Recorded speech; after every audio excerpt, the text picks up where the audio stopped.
Hey guys, I'm going to show you this clip of Karoline Leavitt. She appeared on Fox News and she just went off on the Democrats, guys, saying that they are literally denying reality.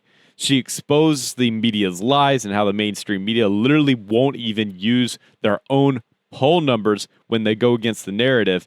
And then Trump's approval rating, she talks about that and how that is literally just taking off, guys. A lot of good news in this video. Check it out. You know, the AP deal is a big deal to me. And this, frankly, you have reconfigured that room quite a bit. And you've invited in bloggers and invited in other media that traditionally have not been there.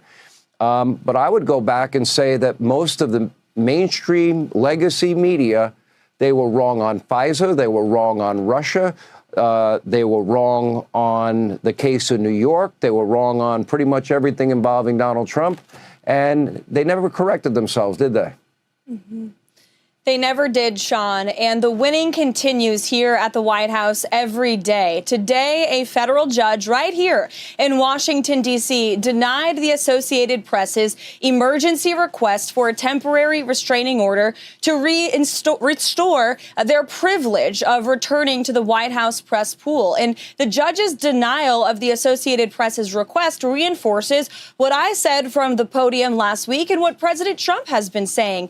Covering the American presidency in the most intimate and limited spaces in this White House, in the Oval Office, on the Air Force One, is a privilege. It is not a legal right. And we want all voices to have that opportunity. And that's why we've expanded the James S. Brady briefing room to invite truly legitimate, independent journalists, podcasters, and other media types into that room to cover this president with honesty and accuracy and with real mindfulness of what the American people actually care about. I also want to thank you tonight, Sean, for fact-checking James Carville for the lies that he pushed on your program last week. Unfortunately, James represents the deranged and out-of-touch Democrat Party who continue to deny the reality that this country loves Donald Trump. And in fact, President Trump is enjoying his highest approval rating from the American people than he ever has, despite the years of lies, smears, and witch hunts by the Democrat Party. The Harvard-Harris poll today is incredible. When you look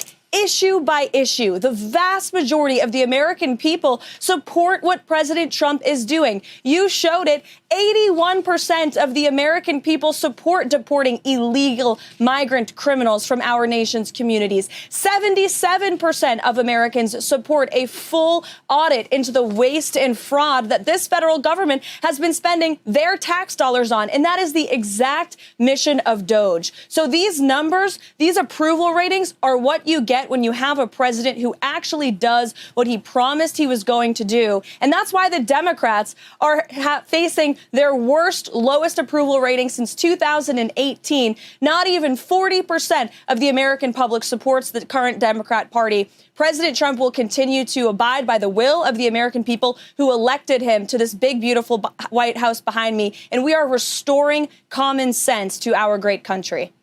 You know, I just showed this audience Harvard-Harris and where they stand on DOGE and cutting back wasteful spending. I showed CBS.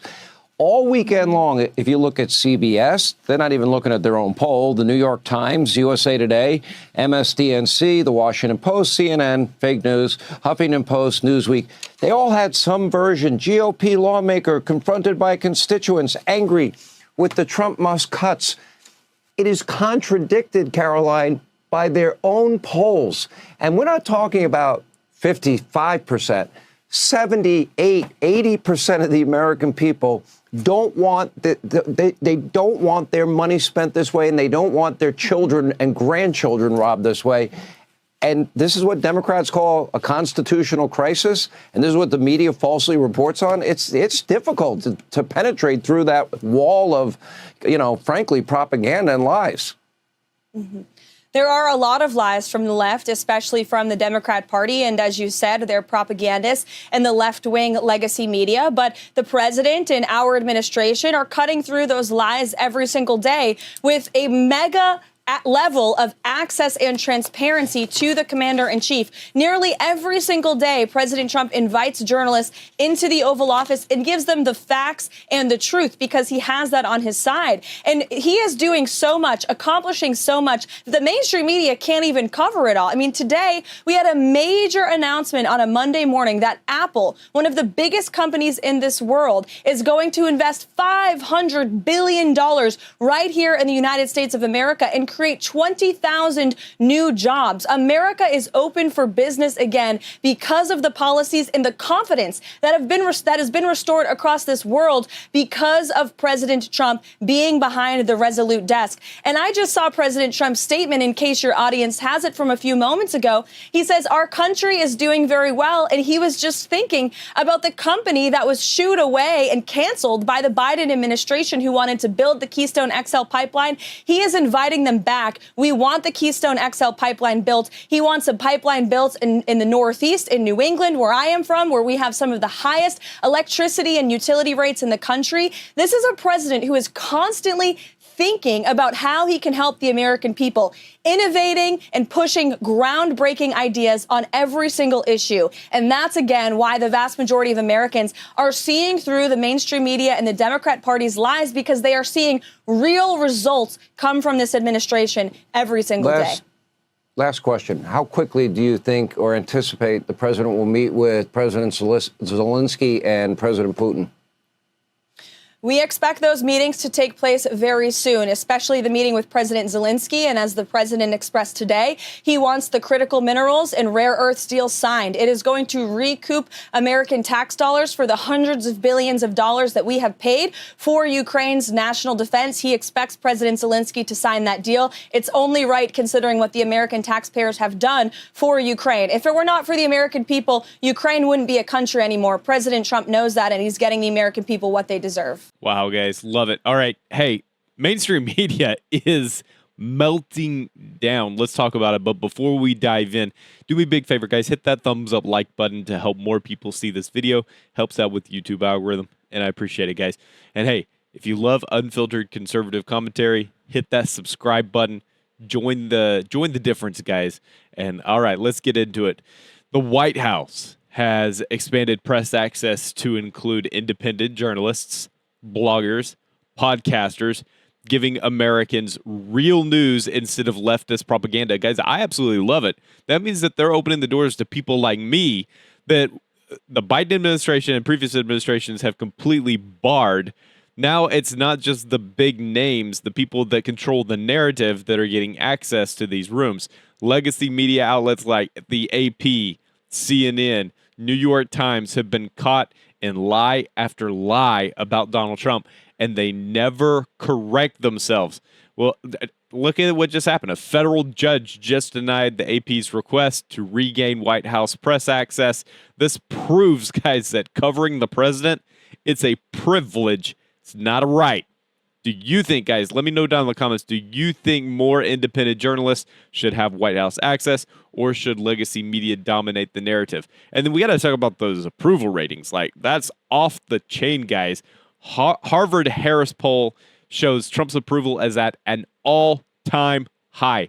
81%, wrap your head around that number. 81% of Americans support deporting illegal migrant criminals. That's not just conservatives, guys. That's a massive majority. 77% of Americans support a full audit of government waste and fraud. The Democrats' approval rating has dropped below 40%. Democrats are losing because Americans see results. Trump is doing exactly what he promised, and voters, they're rewarding him for it. That's what happens, guys, when you have a politician that actually does what he says that he will do. Apple, got to talk about that. Wow, it wasn't that crazy. Just announced $500 billion investment here in the United States, creating 20,000 new jobs. Trump is reopening American energy production. He's fighting for the Keystone XL pipeline to restore energy independence.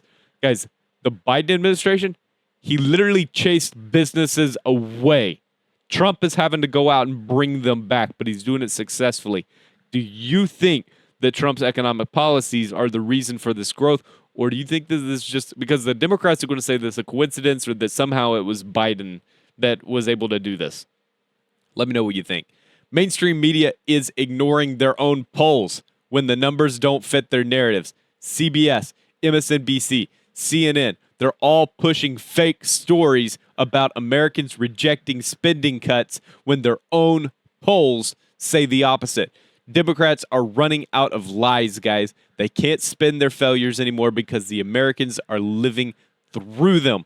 What is the biggest media lie that you've seen lately, guys? Drop it down in the comments so that we can all see that we can see the truth, guys, because that is what this channel is all about.